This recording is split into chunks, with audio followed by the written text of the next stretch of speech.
Olá, é curioso pensar nisso, mas e se quase tudo que a gente acredita sobre como identificar uma mentira estiver, na verdade, completamente errado? Hoje, vamos mergulhar nessa linguagem oculta que separa a verdade do engano. Para começar, fica aqui uma pergunta para a gente refletir um pouco. No geral, as pessoas se consideram boas em perceber quando alguém não está dizendo a verdade? Pois é, a resposta pode ser um baque. Em média, a nossa precisão para detectar mentiras é de só 54%. É isso mesmo, um resultado só um pouquinho melhor do que jogar uma moeda para cima e torcer para o lado certo. Então, por que essa precisão é tão baixa, né? Acontece que a maioria de nós confia num tipo de detector de mentiras interno, que, como a gente vai ver, muitas vezes está cheio de mitos. Geralmente, a gente procura por aquelas pistas clássicas. A pessoa desvia o olhar, sua um pouco, gagueja. Nós fomos ensinados a acreditar que esses são os sinais universais de que alguma coisa está errada. E é aqui que a coisa fica interessante de verdade. E se esses instintos todos estiverem nos levando exatamente para a direção errada? A ciência tem uma resposta bem surpreendente para isso. Bom, deixando a intuição um pouco de lado, vamos mergulhar no que a ciência de fato revela sobre os verdadeiros marcadores do engano na fala. Grande parte desses dados vem de um estudo muito engenhoso do MIT chamado Lie Catcher. Ele é que nos dá uma base científica para entender o que de fato acontece na comunicação quando alguém mente.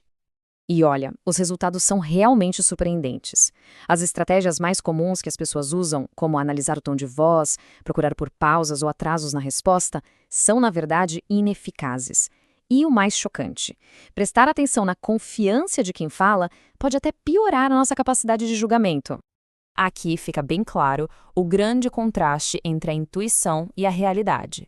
Enquanto se procura por hesitação e nervosismo, as mentiras, na verdade, tendem a ser mais simples, com menos referências a si mesmo e, curiosamente, até com mais palavras de emoção positiva. A explicação para isso é a teoria da carga cognitiva. Simplificando, mentir dá trabalho para o cérebro.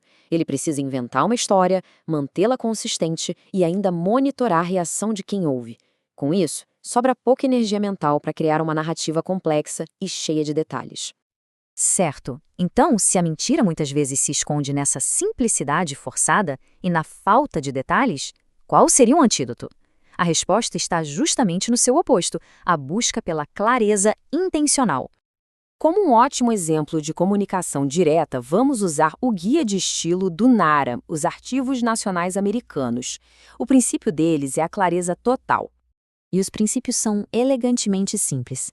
É escrever pensando em quem vai ler. Se direto, sabe usar a voz ativa para deixar claro quem faz o quê. Manter as frases curtas e, talvez o mais importante, cortar sem dó tudo que for supérfluo.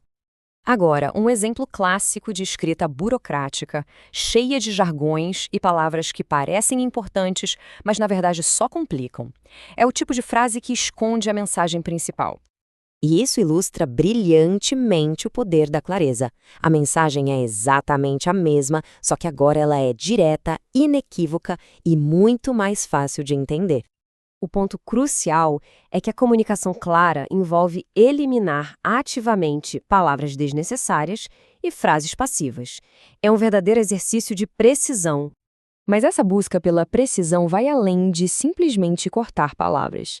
Às vezes, as menores escolhas linguísticas podem ter as maiores consequências, especialmente quando há muito em jogo. Veja só estas duas abreviações, EG e IE.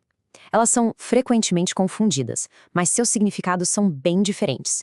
Uma oferece um exemplo, a outra oferece uma clarificação.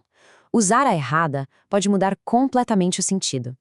No contexto legal em inglês, a escolha entre will e shall é outro exemplo poderoso. Will indica uma intenção, enquanto shall impõe uma obrigação legal. A diferença de uma única palavra pode ter consequências jurídicas enormes. E isso nos mostra que em áreas como o direito, esse nível de precisão linguística não é apenas uma questão de estilo, é absolutamente essencial. No fim das contas, fica a reflexão. A linguagem é uma janela para a intenção, seja para ofuscar ou para esclarecer. Com essas novas ferramentas em mente, o que será que vamos passar a observar na comunicação ao nosso redor?